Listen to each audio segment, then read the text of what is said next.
গরমকালে বাজারে গেলে যে সবজিটা সবথেকে বেশি দেখা যায় সেটা হলো এঁচোড়। আর এই এঁচোড় দিয়ে নিরামিষ এবং আমিষ এত রকমের ডিশ আমরা সকলেই বানিয়ে থাকি যে এ নিয়ে আর নতুন করে যদিও কিছু বলার নেই, তবুও চলুন আজকে এঁচোড়ের একটা দারুণ সুন্দর রেসিপি আপনাদের সাথে শেয়ার করি। Hello viewers, cooking by Abol Tabol channel থেকে আমি সুদেশনা। আমাদের আজকের রেসিপি এঁচোড় কষা। এই রেসিপির জন্য 350 গ্রাম এঁচোড় নিয়েছি। হাতে তেল মাখিয়ে নিয়ে এঁচোড়টা এইভাবে টুকরো করে নিয়েছি। এঁচোড়ের খোলা আর মাঝখানে শক্ত পোর্শনটা ছাড়া আমি কিন্তু আর কিছু বাদ দিই না। এবার একটা বড় মুখোলা পাত্রে বেশ কিছুটা জল নিয়ে তাতে একটু সল্ট আর হলুদের গুঁড়ো দিয়ে দিলাম। একটা চামচের সাহায্যে জলের মধ্যে এগুলো খুব ভালো করে মিশিয়ে নিচ্ছি। এবার কেটে রাখা এঁচোড়ের টুকরোগুলো এর মধ্যে দিয়ে দিচ্ছি। এঁচোড়টা যতক্ষণ না একটু নরম হচ্ছে ততক্ষণ পর্যন্ত ঢাকা দিয়ে সেদ্ধ করে নেব। সেদ্ধ হয়ে গেছে, এবার একটা বড় ছাঁকনির সাহায্যে জলটা আলাদা করে ছেঁকে নিলাম। এঁচোড়ের তরকারি করব তো, তাই খেয়াল রাখবেন একেবারে নরম হয়ে গলে না যায়।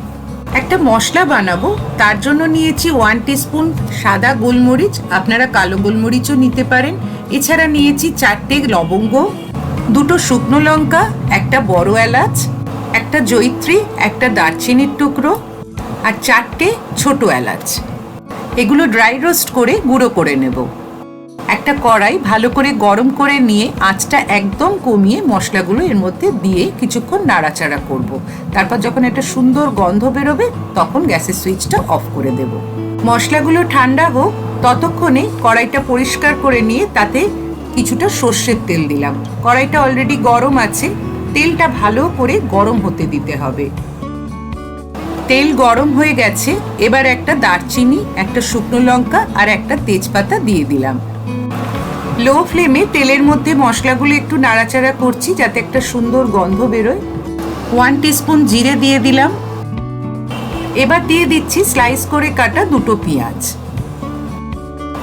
মিডিয়াম ফ্লেমে পেঁয়াজগুলো একটু হালকা লালচে করে ভেজে নিচ্ছি। পেঁয়াজটা যেন একটু সফট থাকে, একেবারে যেন সেই ক্রিস্পি না হয়ে যায়। এবার 1 টেবিল স্পুন আদা রসুন বাটা দিলাম।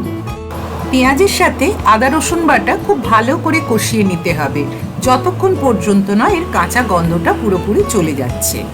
এবার খোসা ছাড়ানো দানা বের করা একটা টমেটো, বড় টমেটো কুচিয়ে দিয়ে দিলাম। এর সাথে দিলাম 3-4টে কাঁচা লঙ্কা। স্বাদ অনুযায়ী কিছুটা সল্ট অ্যাড করছি। টমেটোর টুকরোগুলো যতক্ষণ না খুব ভালো মতো নরম হচ্ছে পেঁয়াজ আদা রসুনের সাথে ভালো করে কষিয়ে নিচ্ছি। এবার এক এক করে দিচ্ছি 1 টিস্পুন হলুদ গুঁড়ো, 1 teaspoon Kashmiri red chilli powder. এসব রান্নার কালার ভালো না এলে কিন্তু মন ভরে না, তাই না? যাই হোক, এবার দিলাম 1 টিস্পুন ধনে গুঁড়ো আর 1 টিস্পুন জিরে গুঁড়ো। এবার এই সব মশলা একদম লো ফ্লেমে খুব ভালো করে কষিয়ে নিতে হবে। কষানো ভালো না হলে কিন্তু রান্নার ভালো টেস্ট আসবে না, কাজেই এটা কিন্তু একটু সময় নিয়ে করতে হবে। এবার অল্প অল্প করে একটু জল দেব আর মশলাটা কষাবো যাতে মশলাটা কোনোভাবে পুড়ে না যায়। তারপর সেদ্ধ করে রাখা এঁচোড়ের টুকরোগুলো এর মধ্যে দিয়ে দিলাম। মশলা তো আগেই খুব ভালো করে কষিয়ে নিয়েছি আর তার থেকে তেলও ছেড়েছে। এবার এই সেদ্ধ এঁচোড়টা মশলার সাথে আবার কিছুক্ষণ কষিয়ে নিতে হবে।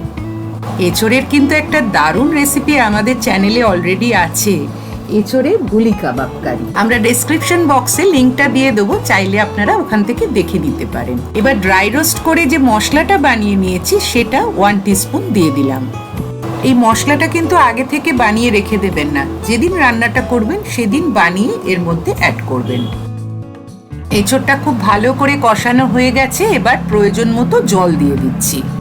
এখানে এই রান্নায় যদি আপনারা গরম জল ইউজ করেন তাহলে কিন্তু গ্রেভির টেস্টটা আরও অনেক বেশি ভালো হবে। এবার লো ফ্লেমে ঢাকা দিয়ে রান্নাটা 8 থেকে 10 মিনিট করব।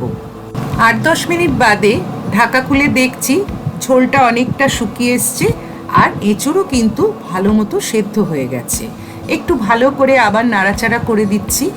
রান্নাঘরে যারা নতুন তাদের বলছি, এতক্ষণে নিশ্চয়ই বোঝা গেল যে প্রথমে কেন আমি খুব বেশি সেদ্ধ করতে বারণ করেছি এঁচোড়টা। কারণ প্রথমেই যদি বেশি সেদ্ধ করতাম তাহলে কিন্তু পরবর্তীকালে মশলার সাথে এতক্ষণ ধরে কষিয়ে রান্নাটা করতে পারতাম না। একটু সল্ট অ্যাড করলাম আর দিলাম 1.5 চা চামচ চিনি। চিনির পরিমাণটা আপনারা আপনাদের স্বাদ অনুযায়ী দিতে পারেন। এবার 1 টিস্পুন শাহি গরম মশলা পাউডার দিয়ে খুব ভালো করে পুরোটা মিশিয়ে নিলাম। রান্নাটা আমার প্রায় শেষ। এটাতে কিন্তু ঝোলের পরিমাণ বিশেষ থাকবে না, একদম গা মাখা হবে। সব শেষে 1 চামচ ঘি দিয়ে দিলাম। চাইলে কিন্তু আপনারা আরেকটু ঘিও দিতে পারেন। এসব রান্না তো আর আমরা রোজ রোজ খাই না, কাজেই এক আধ দিন কিন্তু এরকম খাওয়া যেতেই পারে।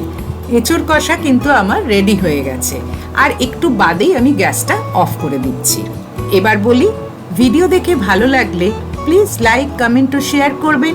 যারা আমাদের চ্যানেলে নতুন তারা প্লিজ আমাদের চ্যানেলটি সাবস্ক্রাইব করবেন, আর পাশে থাকা বেল বাটনটি অবশ্যই প্রেস করবেন যাতে যে কোনো নতুন ভিডিওর নোটিফিকেশন সবার আগে আপনার কাছে পৌঁছে যায়।